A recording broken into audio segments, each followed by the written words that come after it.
জামতাড়া গ্যাংয়ের খপ্পরে পড়েননি এমন লোক দেশে বিরল, কিংবা ব্যাংক, বিমা, ইলেকট্রিক সাপ্লাইয়ের নাম করে ভুয়ো কল বা মেসেজ। সাইবার ক্রাইম নামক এই নয়া উপদ্রবে নাজেহাল সব শ্রেণীর মানুষ, এমনকি বড় বড় কোম্পানিও। আর সেইখানেই দরকার বিশেষজ্ঞের পরামর্শ, নিরাপত্তা কৌশল।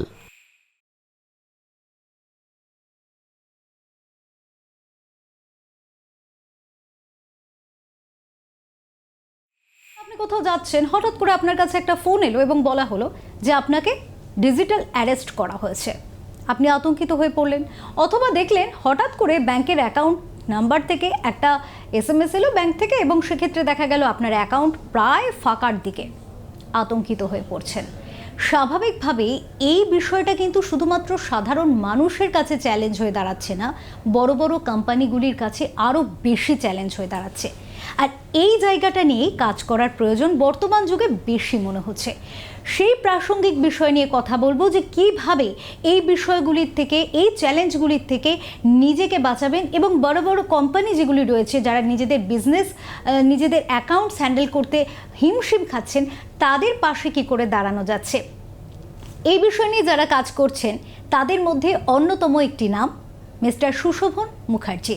আপনাদের সাথে পরিচয় করিয়ে দেব। এই মুহূর্তে আমার সাথে রয়েছেন চেয়ারম্যান অফ ইনফোসেক ফাউন্ডেশন এবং CEO অফ প্রাইম ইনফোসার্ভ প্রাইভেট লিমিটেডের মিস্টার সুশোভন মুখার্জি। কথা বলবো। নমস্কার দাদা, ওঙ্কার বাংলায় আপনাকে অনেক স্বাগত জানাই। প্রথমে যে প্রশ্নে আসবো, যা এই মুহূর্তে দাঁড়িয়ে ভীষণ প্রাসঙ্গিক, ডিজিটাল অ্যারেস্ট থেকে শুরু করে বিভিন্ন সাইবার ক্রাইম এই মুহূর্তে আমাদের কাছে চ্যালেঞ্জের বিষয়।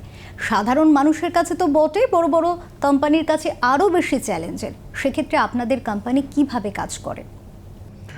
আমাদের কোম্পানি প্রাইম ইনফোসার্ভ, আমরা যেটা করি মেনলি এন্টারপ্রাইজ সেগমেন্টে কাজ করি। বাট যেটা বুঝবেন, একটা কোম্পানি বা একটা সমাজ বা একটা দেশ আলটিমেটলি ইন্ডিভিজুয়ালদের নিয়েই তৈরি। যে সমস্যাটা আপনি বললেন, digital arrest, EKYC fraud, bank থেকে টাকা চলে যাওয়া, ATM-এর স্কিমিং, বিভিন্ন ধরনের ঘটনা যে ঘটছে, এটার কারণটা কিন্তু এরকম নয় যে ব্যাপারটা খুবই টেকনিক্যাল, মানুষ যেভাবে ভাবেন যে প্রচণ্ড টেকনিক্যাল, আমরা বুঝতে পারছি না বলে ঘটনাগুলো ঘটছে, তা কিন্তু নয়। মানে সাইকোলজিক্যালি আমরা উইক হয়ে পড়ছি, যার ফলে ঘটনা ঘটছে এবং আমরা তার শিকার ঘটছি। তবে ডিজিটাল অ্যারেস্টে যতগুলো ঘটনা দেখবেন, আপনি দেখে থাকবেন, এরকম আমার কাছে ফোন আসে যে মুম্বাই কাস্টমসে আপনার কোনো একটা কিছু আটকে পড়েছে, আপনি হয়তো কোনো কুরিয়ারে পাঠাচ্ছিলেন নিষিদ্ধ বস্তু, আপনাকে পুলিশ এবার অ্যারেস্ট করবে, আপনি আমাদের সঙ্গে এক্ষুনি যোগাযোগ করুন। এবং সেই যোগাযোগটা কখনোই কিন্তু ফোনে নয়, যোগাযোগ হচ্ছে আইদার স্কাইপে বা কোনো একটা হোয়াটসঅ্যাপের মধ্যে ভিডিও কলে, মানে VoIP মেকানিজমের মধ্যে কানেকশন হচ্ছে। কারণ আমরা প্রতিবার যেখানে যতভাবে পুলিশই হোক বা আমরাই হোক, যেভাবে আমরা সবাইকে অ্যাওয়ারনেস দিচ্ছি যে এইভাবে অনলাইন ভিডিও কলের মাধ্যমে পুলিশ কিন্তু কখনো অ্যারেস্ট করে না, এরকম কোনো মেকানিজম নেই। তাহলে যদি এই পদ্ধতিটাকে আমি, ওই ধরনের যে ইনবাউন্ড কল এসেছে, পুলিশের ছবি পড়া কেউ একটা আমাকে ফোন করেছে এবং তাদের ভয় পেয়ে যাচ্ছি আমি, এবং ভয় পেয়ে আমি কোনো ভুল ডিসিশন নিচ্ছি, এটাকে যদি আমি অ্যাভয়েড করতে পারতাম, আমার কিন্তু অর্ধেক সমস্যা কেটে যেত। যেমন আমার কাছে কি আসছে, একটা ফোন এলো যে গতকাল আপনি অমুক ব্যাংকের অমুক ব্রাঞ্চে এসেছিলেন, আপনার KYC অ্যাক্টিভিটিটা কমপ্লিট হয়নি, আপনার কাছে স্যার এখন একটা OTP যাবে, আপনি আমাকে OTPটা বলে দিন। আমি OTPটা বলে দিলাম, আমার ব্যাংক থেকে টাকা চলে গেল। সত্যি করে বলুন, এখানে কোনো কি সাইবার সিকিউরিটি আছে? অ্যাকচুয়ালি সাইবার সিকিউরিটি কিন্তু নেই। মানে আমরা মানসিকভাবে দুর্বল হয়ে পড়েছি, আমরা মোবাইল নামক ডিভাইসটার প্রতি হুকড আপ হয়ে পড়েছি, যেটাকে আমরা, একটা মিম এসেছিলো আমাদের হোয়াটসঅ্যাপে, সবার মনে থাকবে যে humans are getting hooked up আর মেশিনস আর লার্নিং। তাহলে মেশিনটা সব কিছু আমার অ্যাক্টিভিটি মনিটর করছে, আমি তার ফাঁদে পড়ে যাচ্ছি, এবং সেই ফাঁদে পড়ে আমরা মৌলিক চিন্তাভাবনা করতে পারছি না, যার ফলে আপনার ঘটনার শিকার হচ্ছি। এই জায়গাটা দিয়ে আমরা যে কাজটা করি, যে এই যে মানুষ যারা ভুল করছেন, সেই মানুষের এই সচেতনতা কী করে জাগানো যায়। ইন্ডিভিজুয়ালের ক্ষেত্রে এটা সাইবার অ্যাওয়ারনেস, এবং কর্পোরেটের ক্ষেত্রে এটাকে বলা হয় হিউম্যান ফায়ারওয়াল, কী করে আপলিফ্ট করা যায়। কারণ একটা অর্গানাইজেশন তো চালাবেন মানুষ, তারা যদি সঠিক স্টেপ না নিতে পারেন, তাহলে যেমন সংস্থাও যেমন বিপন্ন হবেন, সমাজ বিপন্ন হবে, সরকার বিপন্ন হবে, সব দিক দিয়ে আমরা সমস্যায় থাকবো। এই জায়গাটাতে কী করে আরও গ্রো করা যায়, তার দিকে প্রাইম ইনফোসার্ভে আমরা যেমন সাইবার সিকিউরিটি বিভিন্ন সার্ভিসেস দিই। ইনফোসেক ফাউন্ডেশন একটা নন প্রফিট ইনিশিয়েটিভ, সেখানে আমরা বিভিন্ন ধরনের অ্যাওয়ারনেস করা, বিভিন্ন ধরনের ওয়ার্কশপ করানো, কলেজে বিভিন্ন রকম স্টুডেন্টদের শেখানো। কারণ মেন সমস্যাটা কিন্তু হচ্ছে স্টুডেন্ট মানে টিনেজার এবং পরবর্তীকালে যারা বয়স্ক সিনিয়র সিটিজেন তাদের ক্ষেত্রে সমস্যা আরও বেশি হচ্ছে। তো সেই জায়গায় ইনফোসেক ফাউন্ডেশন একটা মেলবন্ধনের কাজ করার চেষ্টা করে, যাতে এই সমাজ বা এই দেশে বা এই রাজ্যে কী করে আরও বেশি আমাদের সচেতনতা বিল্ড করে।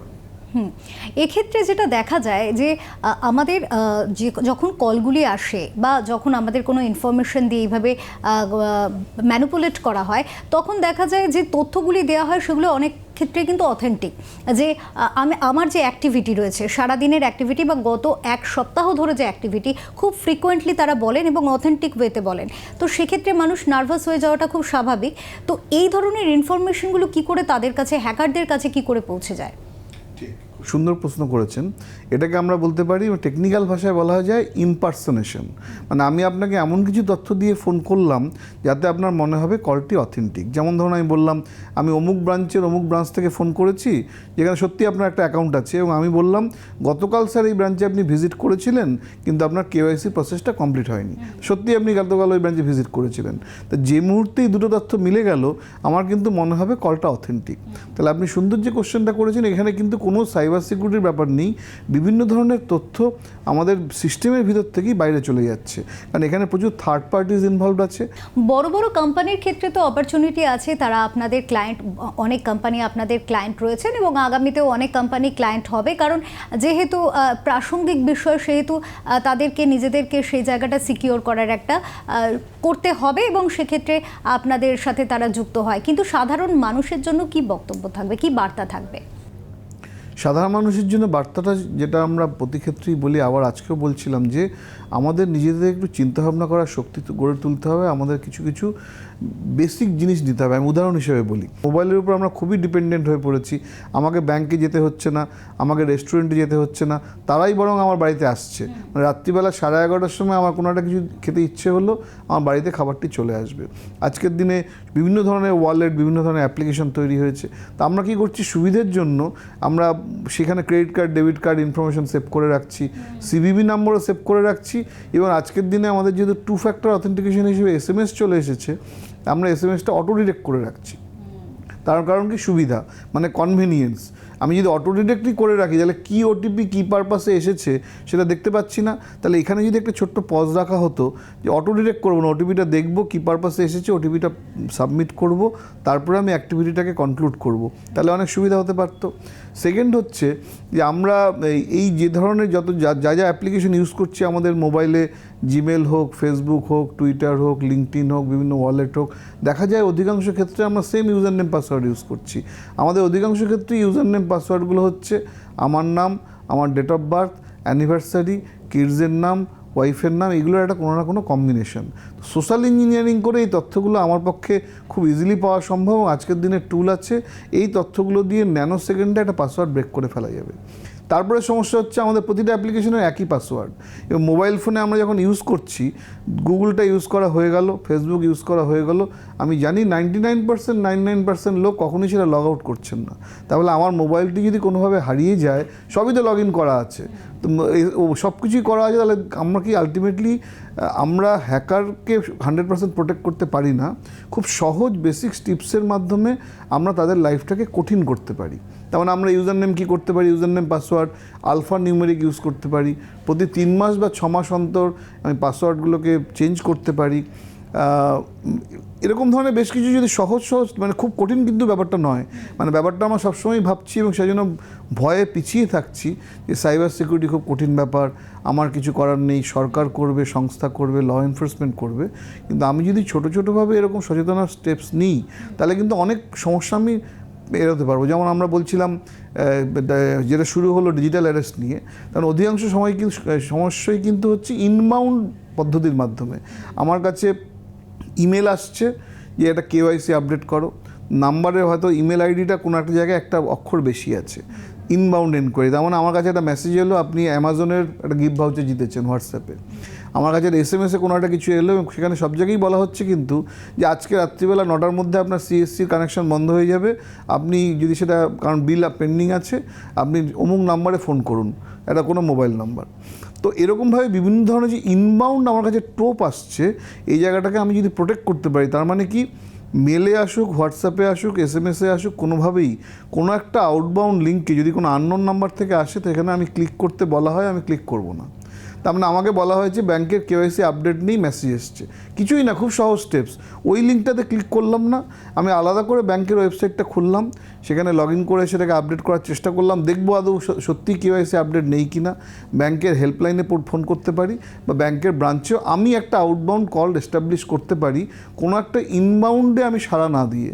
Inbound phone, inbound message, inbound mail, তাতে কোনো সাড়া দিয়ে কোনো ভুল ডিসিশন না নিয়ে আমি যদি ওখানে একটা পজ নিয়ে আমি একটা আউটবাউন্ড কিছু এস্টাবলিশ করি, তাহলে কিন্তু দেখা যাবে 99% সমস্যা মিটে যাবে।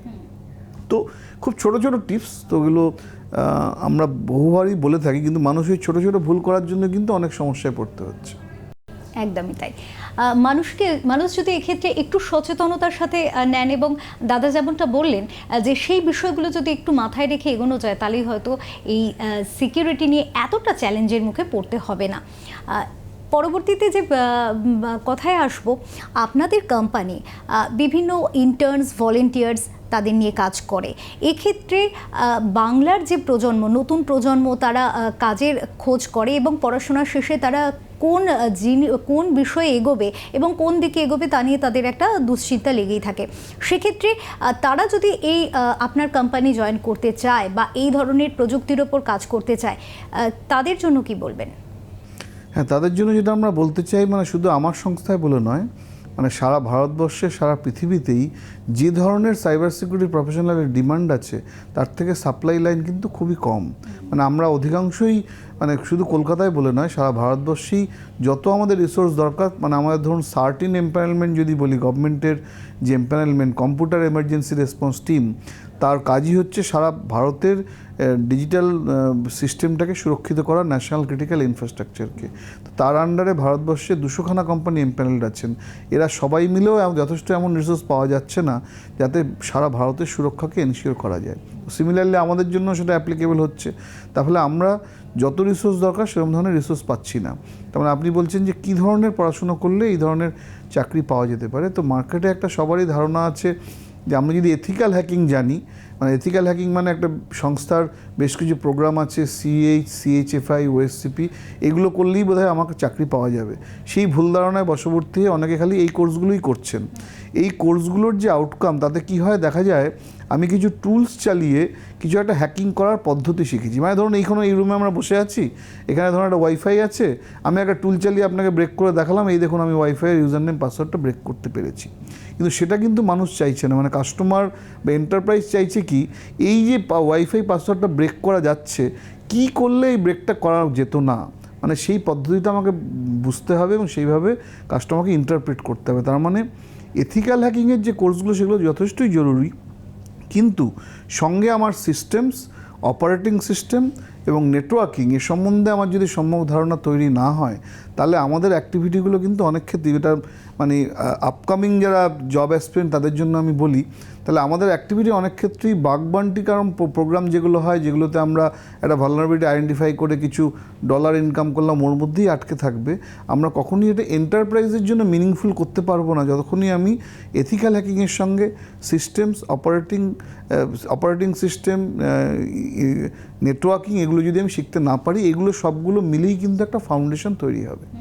তো আমরা কি করি, আমরা আমাদের অর্গানাইজেশনে বিভিন্ন সময় ইন্টার্নও হায়ার করি। তারা অনেক সময় ইন্টার্নের জন্য তারা পয়সা পান শেখার জন্য, এবং ইন্টার্নশিপ করতে করতে মানে বেসিক্যালি কী হচ্ছে, স্টুডেন্টরা যখন পড়ছেন তাদের এই অ্যাকাডেমিক সিস্টেম এবং এন্টারপ্রাইজ ল্যান্ডস্কেপ চাকরির ক্ষেত্র কিন্তু কমপ্লিটলি আলাদা। মানে সেক্ষেত্রে সেই গ্যাপটা ব্রিজ করার জন্য 3 থেকে 6 মাসের অনেকে আমাদের সঙ্গে ইন্টার্নশিপে আসেন। তারা ইন্টার্নশিপে কিছুটা মানে এমপ্লয়াবিলিটি এনহ্যান্সমেন্ট হলো, তারা মানে অর্গানাইজেশনের কী ডিমান্ড, কাস্টমারের কী ডিমান্ড, সেগুলো সবসময় টেকনিক্যাল নয়, সেই জায়গাগুলো আস্তে আস্তে বুঝতে পারবেন এবং তার পরবর্তীকালে তারা ফুল টাইম জবেও আসতে পারেন যদি তারা রেডি হন এবং অর্গানাইজেশন তাকে মনে করে। এক্ষেত্রে আপনাদের কোম্পানির তরফে অপরচুনিটি তাদের জন্য কতটা রয়েছে? না, অপরচুনিটি প্রচুর। আমাদের প্রতিদিনই, মানে এক্ষুনি যদি বলা হয় আজকের দিনে দাঁড়িয়ে আমাদের অ্যাটলিস্ট 50 জন লোক দরকার বিভিন্ন সেগমেন্টে। সবাই ফ্রেশার নয়, কিছু কিছু এক্সপিরিয়েন্সডও আছে। তো কিন্তু কখনোই জেনারেলি দেখা যায় লোক পাওয়া যায় না, কারণ আমাদের কাজ শুধু আজকের দিনে কলকাতায় আমরা হেডকোয়ার্টার বটে, কিন্তু আমাদের কাজ শুধু কলকাতায় সীমাবদ্ধ নয়, সারা ভারতবর্ষে আমরা কাজ করছি, আমরা বিদেশে কাজ করছি, মিডল ইস্টে কাজ করছি। তো সেই জায়গায় মানে যে যত কাস্টমারের রিকোয়ারমেন্ট আছে সব আমরা অ্যাড্রেস করতে পারছি না, যেহেতু সবসময় সাফিসিয়েন্ট লোকবল সঙ্গে সঙ্গে পাওয়া যাচ্ছে না। তো যদি আরও লোকবল পাওয়া যেত আমরা আরও দ্রুত এক্সপ্যান্ড করব, ভারতের বিভিন্ন শহরে বসে কাজ হবে, অন্যান্য বিদেশের বিভিন্ন শহরে কাজ হবে। তো সেই জায়গা থেকে রিকোয়ারমেন্টের কোনো অভাব নেই, শুধু আমার কোম্পানি বলে নয়, এই ইকোসিস্টেমে যত সাইবার সিকিউরিটি কোম্পানি আছে মানে ভরপুর রিকোয়ারমেন্ট আছে, মানে লোকের চাকরির কোনো অভাব হবে না আর কি। একদম। তো এক্ষেত্রে দাদার অফিসটাকে একবার আমরা ঘুরে দেখব, কারণ সেক্ষেত্রে যারা এই মুহূর্তে কাজ করছেন এবং যারা সেখানে কি ধরনের কাজ করছেন আমরা দর্শকদের সামনে সেটা তুলে ধরতে পারবো। দাদা তাহলে একবার আমরা ঘুরে দেখব অফিসটা। দেখি।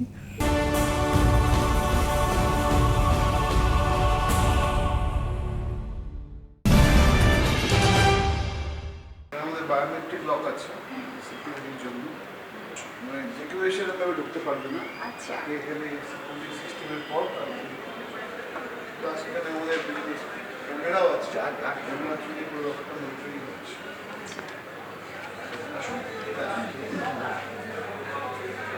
এই মুহূর্তে আমরা এসে পড়েছি সেই জায়গায় যেখানে কোম্পানির এমপ্লয়িরা নিজেদের কাজে ব্যস্ত। বুঝে নেব কিভাবে কোম্পানি কাজ করে। অবশ্যই আমরা একটুখানি বুঝবো যে এত এমপ্লয়ি রয়েছেন এখানে, তারা প্রত্যেকেই ভীষণ ব্যস্ত কাজের মধ্যে রয়েছেন, কিভাবে কাজ করেন এই সিকিউরিটির ওপরে। আমরা উপরের সেন্টারে যেমন দেখে এলাম, আমরা সিকিউরিটি অপারেশনসের একটা কাজ করছি, যেখানে আমরা 24/7 মনিটরিং করি। কিন্তু এখানে যে সেট আপটা রয়েছে, এখান থেকে আমরা বিভিন্ন ধরনের অডিট করি। তার মানে আমরা যেটা বলছি যে ভালনারেবিলিটি বা থ্রেট, সেটা কী করে বোঝা যাবে, তাহলে আমাদের জীবনের ক্ষেত্রে আমরা কী ব্যাপার, একটা অসুখ হলে আমরা কী করি, আমরা গিয়ে ব্লাড টেস্ট করি, এমআরআই করি, এক্সরে করি, সেটা আমাদের সাইবার সিকিউরিটির ভাষায় এটাকে বলা হয় নেটওয়ার্ক অডিট বা অ্যাপ্লিকেশন অডিট। কারণ আমাদের যে এনভায়রনমেন্ট, আমাদের যে ইনফ্রাস্ট্রাকচার, আমাদের যে অ্যাপ্লিকেশান বা ওয়েবসাইট, মোবাইল অ্যাপ যা আছে, এর মধ্যে কোনো ভালনারেবিলিটি রয়ে গেল কি না, যেটা থ্রু দিয়ে হ্যাকিং হতে পারে, সেটা আমরা প্রোঅ্যাক্টিভলি অডিট করে বার করার চেষ্টা করি। এই ধরনের কাজই এখানে হয়, কারণ বিভিন্ন ধরনের অডিট হয়, অ্যাপ্লিকেশন ইনফ্রাস্ট্রাকচারের অডিট হয়, প্রসেসের অডিট হয়। এখন আমরা ডিপিডিপি অ্যাক্টের যেরকম কথা বললাম, এই লর এগেনস্টে বিভিন্ন ধরনের অডিট হয়, SOC 2 আছে, ISO 27000 আছে, এরকম বিভিন্ন ধরনের প্রসেস আছে, রেগুলেটরি ফ্রেমওয়ার্ক আছে, যেমন সেবি কিছু জিনিস বলছে, আরবিআই কিছু জিনিস বলছে, IRDA কিছু কথা বলছে, সার্টিনের কিছু গাইডলাইন আছে। এই গাইডলাইন অনুসারে অর্গানাইজেশনগুলো ফুললি কমপ্লাই করছে কি না, বা তাদের কী কী মিটিগেশন স্টেপস নেওয়া দরকার, এইগুলো এখানকার এনভায়রনমেন্টে এখানে যারা বসে আছেন তারা এই ধরনের বিভিন্ন অডিট করেন, যার থ্রু দিয়ে আমরা একটা গেম প্ল্যান বা একটা রেমিডিয়েশন প্ল্যান ব্লুপ্রিন্ট বানিয়ে দিই কাস্টমারদের, তারা কী করে মিটিগেট করবেন এবং ডিজিটাল ক্রাউন অ্যান্ড জুয়েলসকে কী করে প্রোটেক্ট করবেন।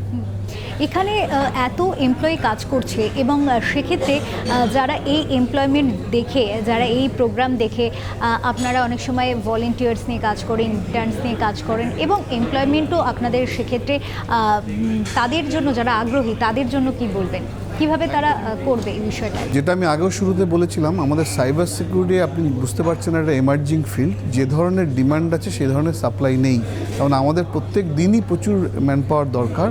তো আমরা খুঁজি যে কোন ম্যান পাওয়ারের বেটার উৎসাহ আছে, সেই জায়গা থেকে ইন্টার্নশিপের যেমন অপশানস আছে, তেমনি জবেরও বিভিন্ন ধরনের অপশানস আছে। কী কী জিনিস তাদের শেখা থাকা দরকার। আমরা কিন্তু প্রচণ্ড হাইলি স্কলার এরকম স্টুডেন্ট খুঁজছি তা নয়, আমরা খুঁজছি কাদের বেটার ইন্টেন্ট আছে। তেমন একদিকে যেমন এথিক্যাল হ্যাকিংয়ের বিভিন্ন কোর্সের ব্যাকগ্রাউন্ড থাকতে পারে, সঙ্গে সিস্টেমস, ইনফ্রাস্ট্রাকচার, নেটওয়ার্কিং এসব সম্বন্ধে যদি নলেজ থাকে, তার অ্যানালিটিক্যাল স্কিলস যদি বেটার থাকে, রিপোর্ট রাইটিংয়ের ক্যাপাবিলিটি থাকে, পাইথন সম্বন্ধে নলেজ থাকে, লিনাক্স সম্বন্ধে নলেজ থাকে, তারা খুব সহজেই কিন্তু সাইবার সিকিউরিটি ফিল্ডে শাইন করতে পারবেন। আমরা শুধু নয়, এই বাংলায় বসে বা ভারতবর্ষে বসে প্রচুর অর্গানাইজেশনের এরকম নিড আছে। একটা হচ্ছে ইন্টার্নশিপের মাধ্যমে তারা কি করতে পারেন, তারা যেটা শিখেছেন একাডেমিক্সে সেটাকে একটু ঝালিয়ে নিলেন, একটা এন্টারপ্রাইজ বা কর্পোরেট রেডি হলেন এবং তারপরে তারা জবের ক্ষেত্রে আসতে পারবেন। এক্ষেত্রে অনেক সময় দেখা যায় প্রচুর ডিপ্লোমা কোর্সগুলিও রয়েছে, সেই ডিপ্লোমা কোর্স করার পরে যদি কেউ এই জায়গায় আসতে চায় তাহলে কি তাদের জন্য অপরচুনিটি সেই মতো আছে? হ্যাঁ, ডিপ্লোমা কোর্সে হতে পারে, ইঞ্জিনিয়ারিং বিভিন্ন ধরনের কোর্সে হতে পারে, বাট এখানে কিন্তু কোনো বার নেই। এরকম নয় যে একজন কেউ বিকম করেছেন বা হিউম্যানিটিস নিয়ে পড়েছেন সে আসতে পারবেন না, তা নয়। আলটিমেটলি পুরো ব্যাপারটা কিন্তু অ্যাপটিটিউডের ব্যাপার, মানে কার কত বেশি অনুসন্ধিৎসা আছে, যেটা আমরা এআই এর ক্ষেত্রে বলে থাকি প্রম্পট ইঞ্জিনিয়ারিং একটা গল্প। মানে এআই এর কাছে প্রচুর ক্যাপাবিলিটি আছে, যদি আমি ঠিক প্রম্পট দিতে পারি তাহলে এআই আমাকে রেসপন্স দেবে। সিমিলারলি এই অডিটের ক্ষেত্রেও কাজটা কিন্তু মানে 5 ধরনের জব, তার পদ্ধতিটা একই। তার মানে ডাক্তার, লয়ার, অ্যাস্ট্রোলজার, আমাদের ক্ষেত্রে অডিটর, এই প্রত্যেকেরই কিন্তু আমাকে এমন জিনিস খুঁজতে হয় যেটা আমার চোখের সামনেই আছে অথচ দেখতে পাচ্ছি না। তার মানে কোর্টরুম ডামা লয়ার যখন যাচ্ছেন, তা এমন একটা হারা কেসকেও কিন্তু তিনি জিতিয়ে দিতে পারেন। ডক্টর কিন্তু প্রথমেই বুঝতে পারেন এই ভদ্রলোকের এই জ্বরটা এই কারণে হয়েছে, সেটাকে সাবস্টেন্সিয়েট করার জন্য তিনি ব্লাড টেস্ট দেন, অন্য 4টে টেস্ট দেন। তো অডিটরের ক্ষেত্রেও ব্যাপারটা কিন্তু ওরকম, আমার কতটা অনুসন্ধিৎসা আছে, কতটা মৌলিক চিন্তাভাবনা করার শক্তি আছে, যেটা অন্য 4টে লোক দেখতে পাচ্ছে না, গোয়েন্দা যেভাবে দেখতে পায় সেটা কীভাবে আমি দেখতে পারবো। এটা যার মধ্যে আছে, তিনি বিকম বা আর্টস নিয়েও যদি পড়াশোনা করে থাকেন তার পক্ষেও কিন্তু এই ফিল্ডে আসতে পারেন, এরকম কোনো বার নেই তিনি আসতে পারবেন। অনেক ধন্যবাদ। এবার আমরা চলে যাব একটু ব্যক্তিগত পরিসরে, চলে যাব একেবারে ফার্স্ট ফ্লোরে এবং কথা বলবো কিছু ব্যক্তিগত অবসর নিয়ে।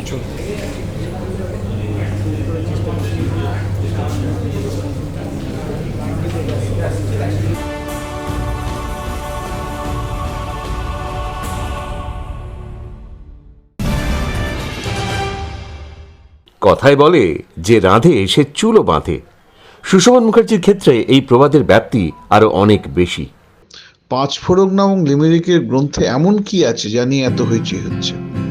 এখানে অনেক কিছুই আছে, তার মধ্যে একটা ইন্টারেস্টিং জিনিস আছে। আমরা হ্যারি বেলাফন্টের মৃত্যুর পর তা নিয়ে একটি লিমেরিকের কবিতা করা হয়েছিল এবং আমার বন্ধু পারিজাত তাতে একটা সুরও করেছিলেন। আমরা তাকে যাইনি ভুলে, স্মৃতির পাতায় রাখছি তুলে। জানবো এত কর্মব্যস্ততা, এত তথ্য প্রযুক্তি নিয়ে নাড়াঘাটে এত কিছু ভাবনা চিন্তা, তার মাঝখান থেকে অবসর পান? অবসর পেতে হয় বিভিন্ন কাজকর্মের মাঝে মাঝেই, যেমন ধরুন আমি অফিসে আসছি গাড়ি করে, সে সময় একটা অবসর, কোথাও একটা দূরে ট্রাভেল করছি ফ্লাইটে করে, সে সময় একটা অবসর। তো এইভাবে কাজের ফাঁকে ফাঁকে অবসর খুঁজে নিতে হয় যাতে কিনা এই মৌলিক যে চিন্তাভাবনার স্ফুরণ করানো যায়। সেক্ষেত্রে অবসর সময় কি করা হয়?